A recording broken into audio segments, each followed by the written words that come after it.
Welcome back to the Deep Dive. It is Thursday, February 12th, 2026. And I have to be honest with you, my voice is about 3 octaves lower than usual today. I can hear it.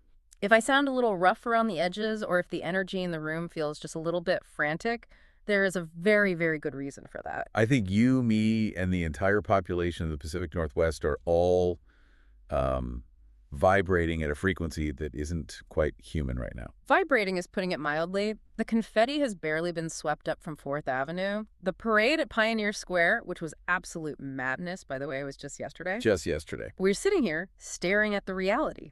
The Seattle Seahawks are the Super Bowl 60 champions.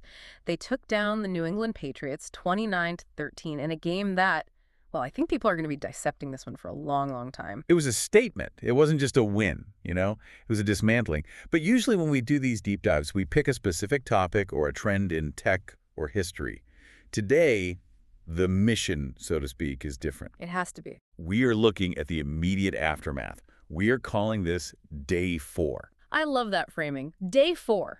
Because the game was Sunday. That was the explosion. The parade was yesterday. That was the party. But today, Thursday, this is the hangover. It's the hangover, but it's also the day the front office unlocks the doors, turns on the lights, and realizes they have to do it all over again. Oh, yeah.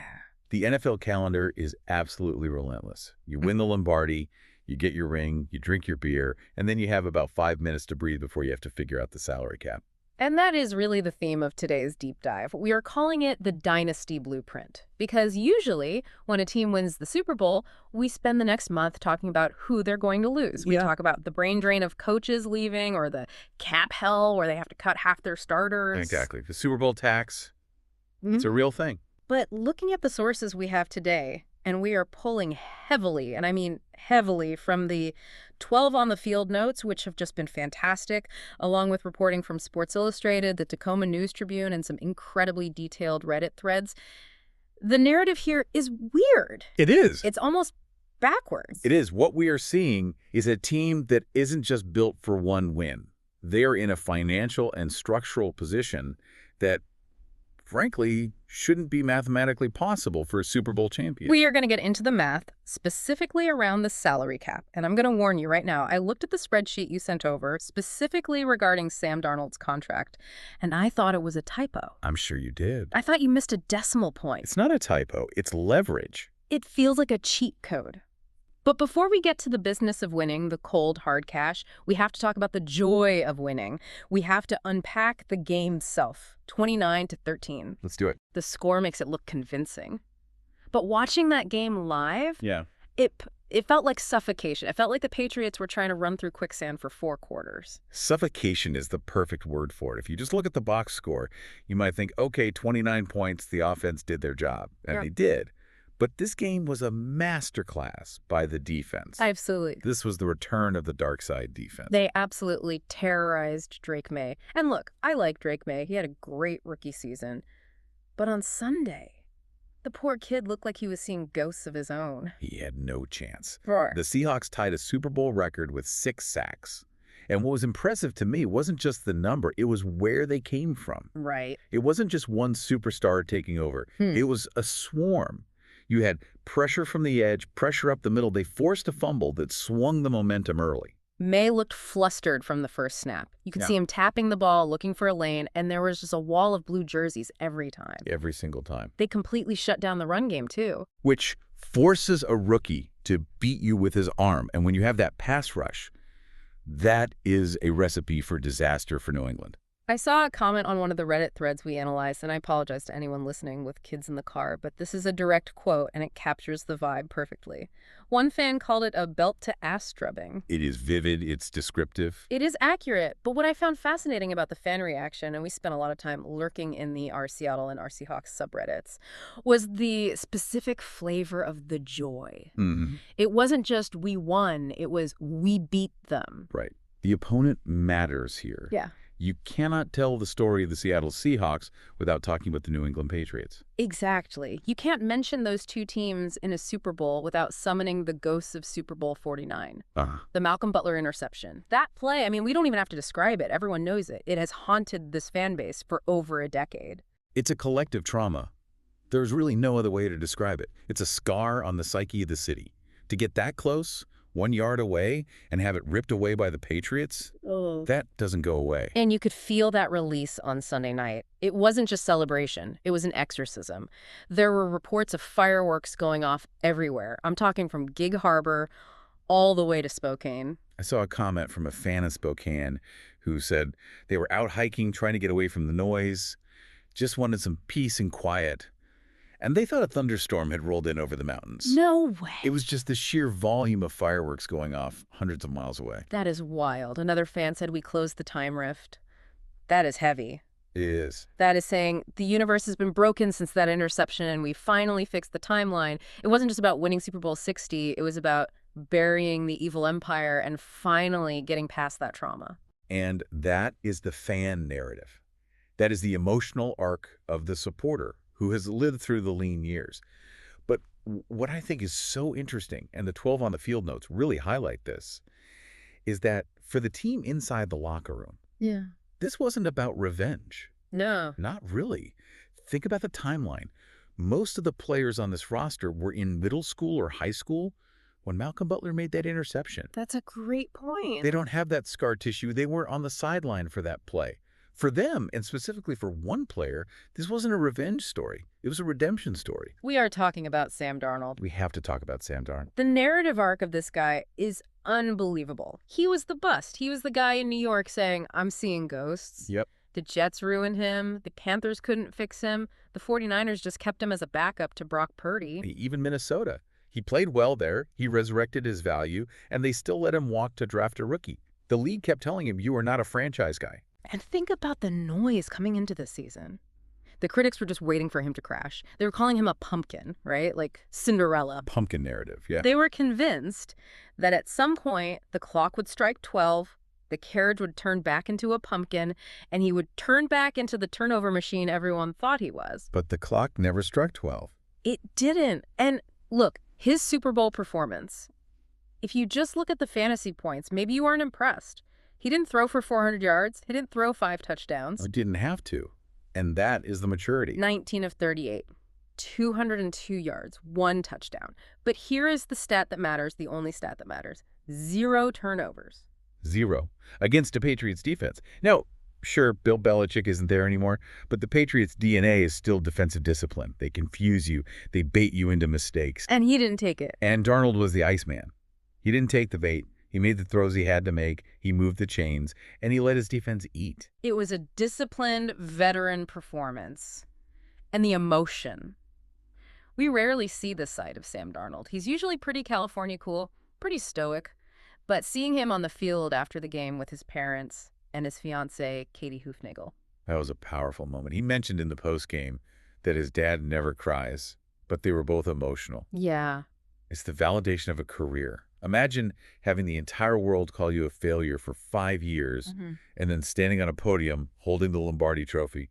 That hits different. And then, of course, the locker room celebration. We cannot move on without mentioning the no-look beer catch. Instant legend status. You catch a beer thrown from across the room without looking while wearing a championship hat and then crack it open. You are a Seattle immortal instantly. Absolute. Put that statue next to the Space Needle. It was the perfect capstone to the season. But here comes the but. But now the beer is gone. The confetti is swept up. And we have to look at the business, because this is where the Dynasty Blueprint starts to look like something out of a science fiction novel. Okay, let's unpack Darnold's contract situation. Yeah. Because usually when a quarterback wins a Super Bowl, 2 things happen. 1, he demands to be the highest paid player in the history of the universe. Right. And 2, the team goes into cap hell trying to pay him. Yep. You pay the quarterback $60 million a year, and suddenly you can't afford a left tackle. You can't afford your star edge rusher. You have to bleed talent to pay the quarterback. That is the cycle of the NFL. But the sources are saying Seattle is in a completely different position. Yeah. Darnold signed a 3-year deal worth $100.5 million. He has 2 years left on that deal. Right. Now, general manager John Schneider, he has a rule about this, doesn't he? The Schneider rule. Historically, John Schneider does not negotiate extensions with players who have 2 years left on their deal. He makes you play it out. He makes you earn it. He wants to see consistency. He doesn't want to commit big money until he absolutely has to. It's about risk management. But There is a massive exception forming here, and it's all about the math. Explain this to me. I need you to walk me through this like I'm 5 years old. How does giving a guy more money and an extension actually save the team money right now? Because that sounds like voodoo economics. It does sound counterintuitive, but here is the mechanism. We call it the cap hack. The cap hack, okay. So right now, for the upcoming 2026 season, Darnold has a very high cap hit. That number is based on his base salary and some other bonuses from the old contract. It's a big chunk of the team's budget. Okay, so he's expensive on the books for this year. Very expensive. But in the NFL, you can convert base salary, which counts against the cap this year, into a signing bonus. And why does that matter? Money is money, right? To the player, yes. Darnold gets the check either way. But for the salary cap accounting, a signing bonus gets spread out or prorated over the entire length of the contract up to 5 years. Oh, so it's like instead of paying the whole bill at dinner tonight, you put it on a credit card and pay it off over 5 years. Exactly. You are kicking the can down the road. So if they extend Darnold now, ripping up the old deal and giving him a new 5-year mega deal, they can take that massive salary he was supposed to account for this year, turn it into a bonus. And spread it out. And spread the accounting hit over the next 5 years. So the bill for this year gets way smaller. Drastically smaller. Yeah. According to the 12 on the field notes, and they ran the numbers, by extending Darnold now, despite the Schneider rule, they could save roughly $23.36 million against the 2026 salary cap. Wait, pause. You are telling me that by giving their quarterback a massive extension, they free up $23 million in spending money for right now. Yes. That is the magic of proration. It's an accounting trick, but it's a legal one. That is insane. $23 million that's a star player. That's 2 really good starters. It's massive. And think about what that does to the overall picture. Seattle was already in a good spot. They were projected to have about $70 million in cap space before any moves. Which is already a lot for a playoff team, let alone a champion. It's huge. But if you add that Darnold savings, you are looking at a war chest of nearly $100 million. $100 million in cap space for a team that just hoisted the Lombardi trophy. That shouldn't be legal. The rest of the league is definitely looking at this and sweating. This is unprecedented in the modern salary cap era. I mean, it has to be. Usually, the champ is dismantling the roster, saying goodbye to veterans, trying to scrape by. Seattle is walking into free agency with the 5th most money in the entire NFL. So what does this all mean for the listener? Why should they care about the accounting? Because it means they don't have to choose. Usually, you have to choose. Do we keep the band together or do we try to get better? And you can't do both. You can't, but Seattle can do both. Yeah. They can re-sign their own guys and go shopping for upgrades. And that leads us directly to the biggest anxiety point for the fans right now, because even with all that money, there is a looming threat in the backfield. Kenneth Walker III. The Super Bowl MVP. He was a beast in the game. But technically, he's a free agent, an unrestricted free agent, or UFA. Which means he can talk to anyone. He can talk to the Cowboys, the Chiefs, whoever needs a running back. And we saw the reports. People are calling this the doomsday scenario. It feels dramatic, but it's accurate. Why is there so much panic about losing a running back? Usually the analytics people scream, don't pay running backs. They break down. You can find them anywhere. Right. The devaluation of the position is real. But this feels different. Context is everything here. Yeah. Look at the roster. Zach Charbonnet, the RB2, the bruiser. What happened to him? He tore his ACL in the divisional round. Exactly. So he is out. Rehab for an ACL is 9 to 12 months. He is missing a significant chunk of next season, most likely. Oh, for sure. So if you lose Walker, You literally have no safety net. you are starting from scratch at the position that drives your offense. You are putting even more pressure on Darnold. So Walker has all the leverage here. He knows they need him. He's got them over a barrel. He has tremendous leverage. But here is the good news from the sources. The feeling seems to be mutual. Walker has reportedly told Schneider he wants to stay. He likes the system. He likes the city. And with the war chest we just talked about? There's no excuse. Seattle isn't penny pinching. They aren't broke. They have $100 million. If they want Kenneth Walker, they can pay Kenneth Walker. It feels like a check that just needs to be written. Don't overthink it, John. Just write the check. It really does. But, it is the NFL.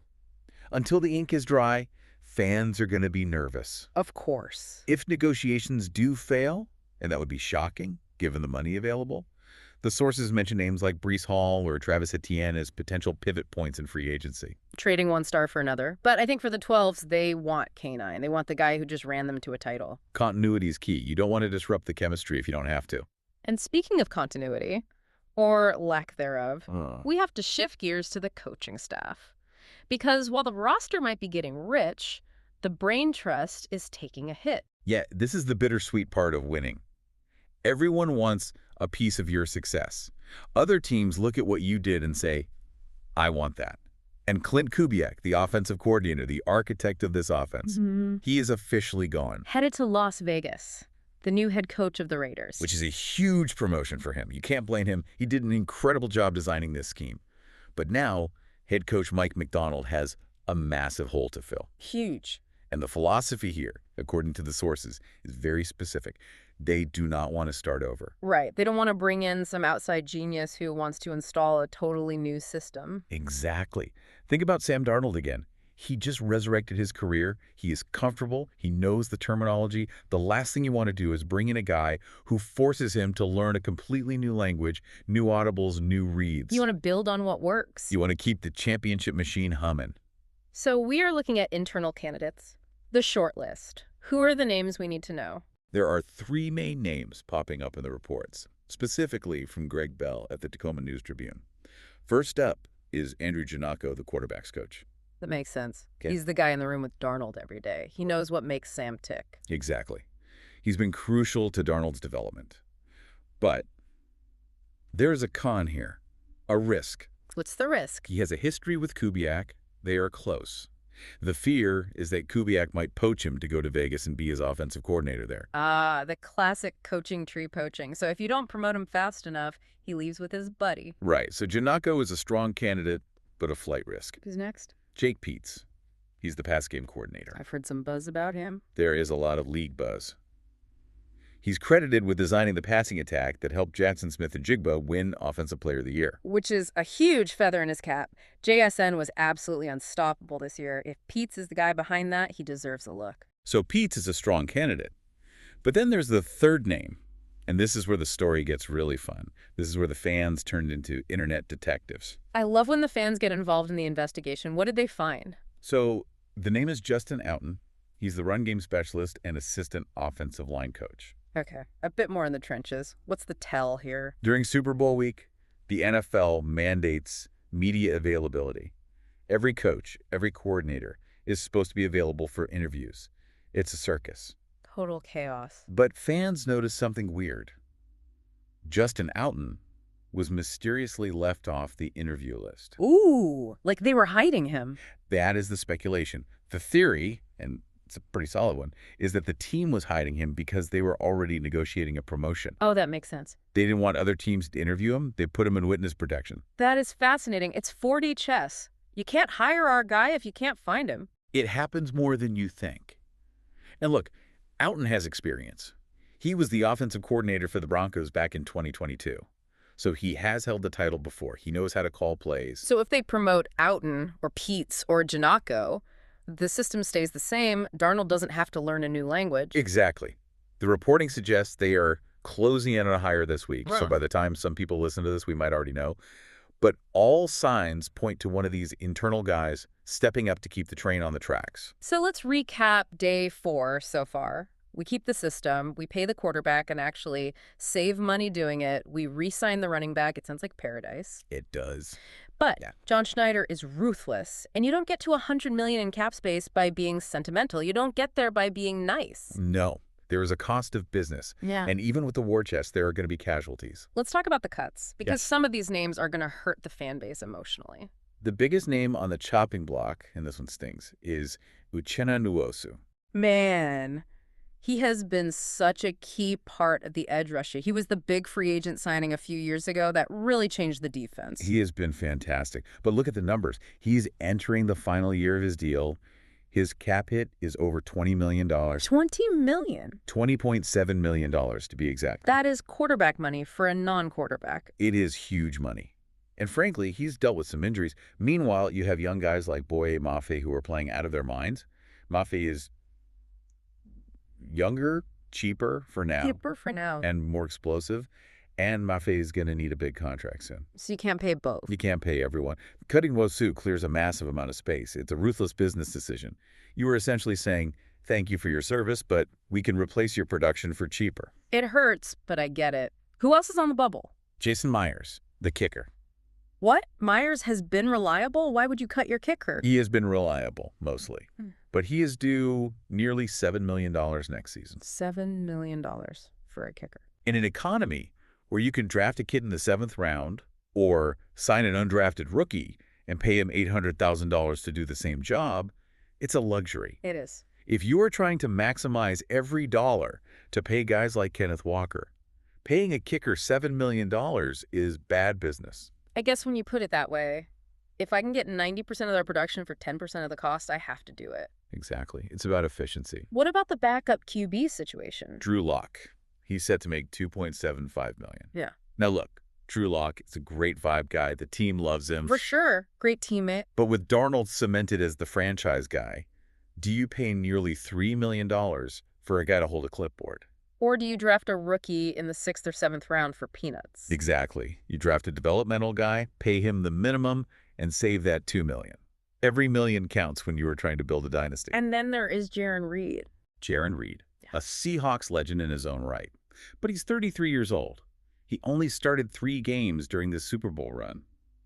He is due $7.5 million next year and $9.5 million the year after. That is a lot of money for a rotational player. It is. He is a prime trade candidate. You find a team that needs a veteran presence, maybe a team trying to teach their young guys how to be pros. You trade Reed, maybe get a late-round pick, and you clear the books. It feels like a changing of the guard, even within a championship team. You keep the core stars, Darnold, Walker, Witherspoon, Metcalf, but you trim the fat around the edges. That is exactly what it is. The secret to the Patriots dynasty or the Chiefs dynasty is that they constantly got younger and cheaper at the bottom of the roster so they could pay the stars at the top. And Seattle is following that blueprint perfectly. To a T. So if we are trimming the fat and clearing space, we have to reload. We have the draft coming up. We have free agency. Where are the weak links? Because honestly, watching that Super Bowl, watching a 29-13 beatdown, it didn't look like we had many weak links. It's funny. Winning cures everything. When you win by double digits, the flaws are hidden. But if you look closely at the season data, and even parts of the Super Bowl, the offensive line still has issues. Okay. Specifically the interior. The guards and center. Right. We love the tackles. Mm-hmm. Charles Cross and Abe Lucas, when healthy, are studs. But the middle, Anthony Bradford at guard. The numbers were not kind. I remember seeing him struggle with stunts a few times. He had a PFF grade of 50.6. For listeners who don't follow Pro Football Focus grades, 60 is average, 50 is replacement level. Okay. It's struggling. He allowed 28 pressures. That is not great. You don't want your QB taking 28 hits because the guard missed a block. No. And Jalen Sundell at center. He's a young guy. He has potential, but he got overpowered in the run game too often. He struggled with those big nose tackles. So who are we looking at? With the war chest of $100 million, do we go big? Rumors are linking Seattle to Tyler Linderbaum. The Ravens center. Yes, he is arguably the best center in football. Oh, wow. That would be a splash. That would be a massive upgrade. Imagine putting an all-pro in the middle of that line to protect Darnold. It changes everything. And if they don't land Linderbaum? You look at the draft. There are names like Connor Lew from Auburn or Olivega Ayawan. Young guys you can plug and play. But the sources are clear. Fixing that interior is priority number 1. You have to keep Darnold clean. What about the defense? We mentioned losing Nwosu potentially. Do we need to replace him? They need pure defensive ends. They have been linked to trade rumors for guys like Max Crosby or Trey Hendrickson in the past. Max Crosby, the Condor. Can you imagine? Max Crosby on one side, Boye Mafe on the other. That's illegal. That's unfair. With $100 million in cap space, it's possible. Or they look at the draft. TJ Parker from Clemson is a name to watch as a potential late first-round pick. A young, explosive edge rusher to replace the veteran production. It's incredible to think about. Usually the day after the season ends, we are talking about how do we fix this broken team? How do we rebuild? Now we are talking about how do we add Max Crosby to a Super Bowl defense? That is the luxury of the position they are in. Yeah. They aren't fixing, they are enhancing. They are remodeling the penthouse, not fixing the foundation. It's a rich, get richer scenario. It really is. So let's zoom out. We have the trophy, we have the quarterback redemption story, we have a mountain of cash, we have a plan to keep the coaching continuity. It's the perfect storm. It really feels like the narrative has shifted overnight. Before the game, the question was, can they win? Now, honestly, the question is, can they repeat? And not just repeat, can they dominate for a 3 to 4 year window? This is how dynasties are built. You strike goals with a quarterback, you manage the cap aggressively, and you keep your young core together. Yeah. Seattle has checked every single one of those boxes. It is a good time to be a 12. The best time. But before we let you go, I want to leave you with one final thought. And this is something that popped up in the Reddit threads, and it's a bit of a spicy meatball. Oh, I know where you're going with this. The White House visit. The traditional championship visit to 1600 Pennsylvania Avenue. Right. We saw the comments. The political climate is charged. We won't get into the weeds of it, but fans are already debating, will the team go? It's a valid question. You have a mix of personalities in that locker room. You have players from rural Alabama and players from downtown Los Angeles. You have the political divide in the country reflected in the roster. Some fans are hoping for a Marshawn Lynch move. I'm just here so I won't get fined. Exactly. Yeah. Show up, wear a hoodie, stand in the back, look at the paintings, and say nothing. Or just don't go at all. It will be a fascinating storyline to watch in the offseason. Does the team make a statement? Do they keep it strictly business? Do they go as a unified front? Or do individual players opt out? Right. It adds a layer of drama to the offseason that has nothing to do with football. Exactly. But hey, that's a problem for another day. For now, I'm just picturing Sam Darnold, the guy who was seeing ghosts, the guy who was a bust. He's sitting there holding the keys to the NFL's next potential dynasty. And he's probably catching a beer with one hand while he does it. You know he is. And he earned every drop. Thank you for listening to this deep dive into the Seahawks' victory and their Dynasty Blueprint. We'll be back next week to track those coaching moves. Go Hawks!